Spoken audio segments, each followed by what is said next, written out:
Welcome, welcome, ladies, and gentlemen, to this wonderfully spooky audio.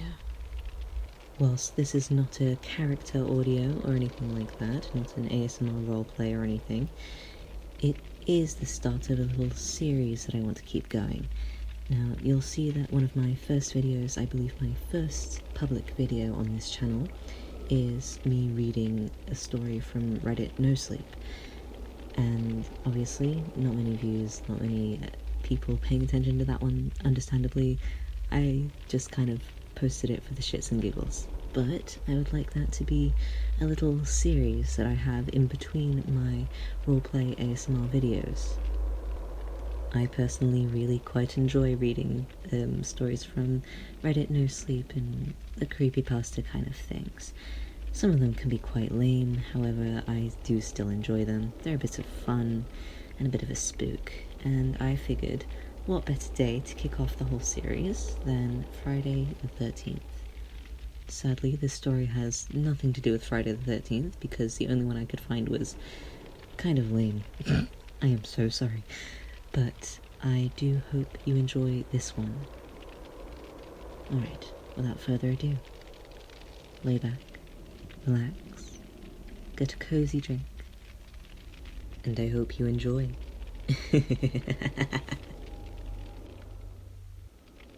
God, it must have been horrible lying down here for weeks. I gave Jesse a withering look as he got up to change the water in his bucket.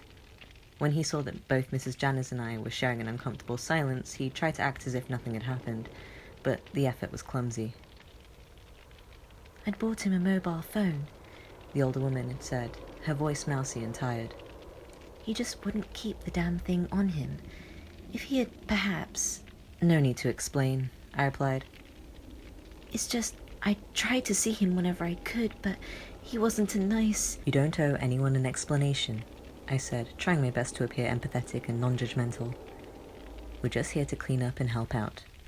Now, if there isn't anything else we need to know, I think it's time we got on with the things on our end, and you can carry on with your day."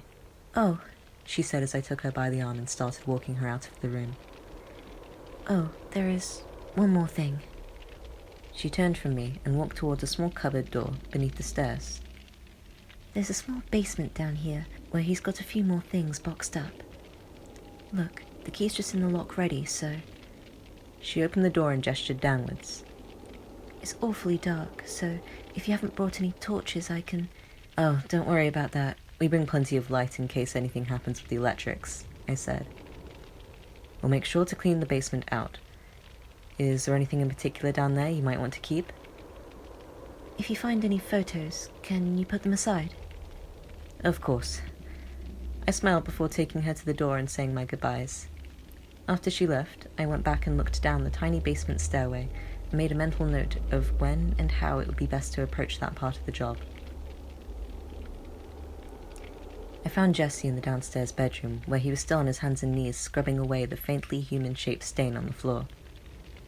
We had already disposed of the rectangular section of carpet that Mr. Riddle had lain upon, and now we faced the daunting task of trying to clear out any seepage that had soiled the underlying wooden floor. "Sorry about that," Jesse said when I came in. "It just slipped my mind and I forgot she was standing there. I know it wasn't very professional, but it's just weird, you know?"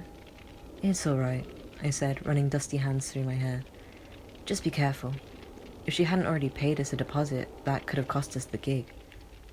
"You're right," he replied. "I've done this job for long enough. I should know better." "Yeah, but to be fair, this is—" Mr. Riddle was unique to us in a few ways. Not only had he died in a horrific, messy death, but he had a strange fixation on acquiring other people's garbage, and his enormous 43-bedroom manor was filled with trash he'd brought and stolen from anyone he could find. There was no rhyme or reason to what he kept or why. All around me stood stacks of misshapen books and stolen bin bags, interlaced with leaflets and old food wrappers.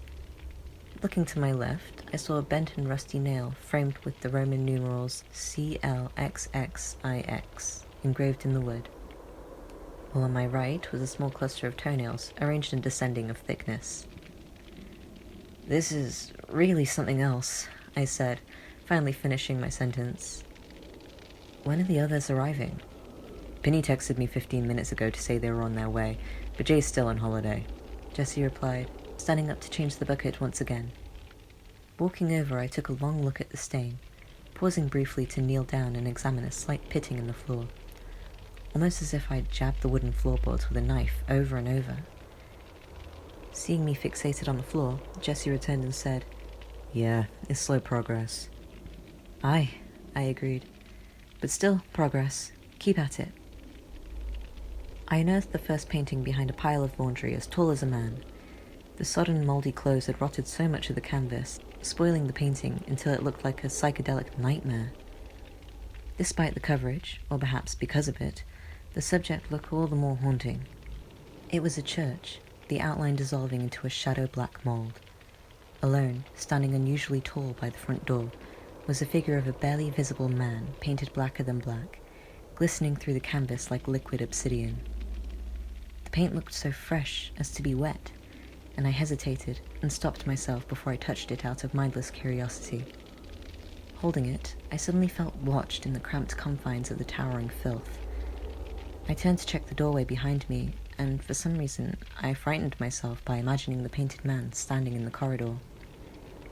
It was a silly thing to daydream, but it bothered me nonetheless, and when I put the painting aside, I made sure to turn it facing the wall. Over the next few days, another 4 paintings were found. The second was discovered by Penny, who brought it over with a disgruntled expression.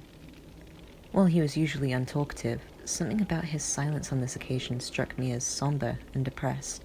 When I asked if he'd looked at it, he answered, without stopping to talk to me as he made his way back up the stairs. "Bloody hideous thing." I took a quick peek myself and was startled by the faint impression of something juddering towards me through the frame. In fact, I was simply looking at a copy of the same painting I had found, except the perspective had moved closer towards the church door, enlarging the subjects and creating, in my mind, the illusion of movement. A proper look revealed that the image was static. What else did I expect? And while the figure in the church door was shrouded in the usual darkness, the mould and filth had done unusual things to the spires of the church, lending them a subtle, fleshy quality. That same day, Jessie was found being sick next to the 3rd and 4th paintings that were found as a pair. Quietly, I moved the canvases aside to avoid further damage and checked him out to make sure he was okay. He was insistent that it was the intense smell coming from a jar of pickled something he dropped, but when I looked at the 2 paintings he'd found, I came to suspect otherwise. Much like the others, they were of the same subject, each one bringing the church and the painted man closer and closer to the viewer in a most unpleasant way. Slowly, the pastor came into focus until the blackness was broken with tiny flecks of detail. A squarish bit of off-white for a face, 2 long needle-like stabs for hands, and the tiniest fleck of red beneath his feet. As the man came closer with each new painting, so too did the church, and the mould merged to create an increasingly surreal architecture. By the final painting, its spires looked like tumorous growths of bone and meat, standing unnaturally tall against an alien sky of red and violet bruises that burst across the canvas. It reminded me of every rotting piece of flesh I'd ever seen, and I felt a visceral urge to look away. After that, I sent Jessie home for the day, suspecting that the paintings had affected him quite severely. When he returned the next morning, he was quiet and baggy-eyed. Penny suggested to me that he'd been drinking, but I had a gut feeling something else was playing on his mind. After all, I'd cleaned up that jar and seen the cabbage-headed fetus he'd been holding, and knew the paintings were just one strange facet of this job. I started to wonder if it was sensible to leave each of us alone as we burrowed through this unnatural hoard. "It's just like we're journeying through someone else's madness," Jessie said one lunch, and surprisingly, Penny gave a nod of agreement. "I found a piece of paper today that just read, 'Everything here has taken a life,' and I can't stop wondering if it's true, or if he thought it was true, or if it's a joke, or prediction, or what." "How does a toenail take a life?" I asked. "Infection," Penny suggested gruffly. "My grandfather died because his belt loop caught a door handle, and he went straight over, turning at the hip, whacked his head on the floor. He was so scared of the drop he had a heart attack." Jesse let out a tempered snicker, but immediately covered it with his hand. A moment later, I let out a chuckle, and then, not long after, so did Penny. "He just went over like a windmill," Penny added, after the laughter had died down, before adding, as if it was some important reassurance, "Jay will be here tomorrow. We can get through this job even faster with him."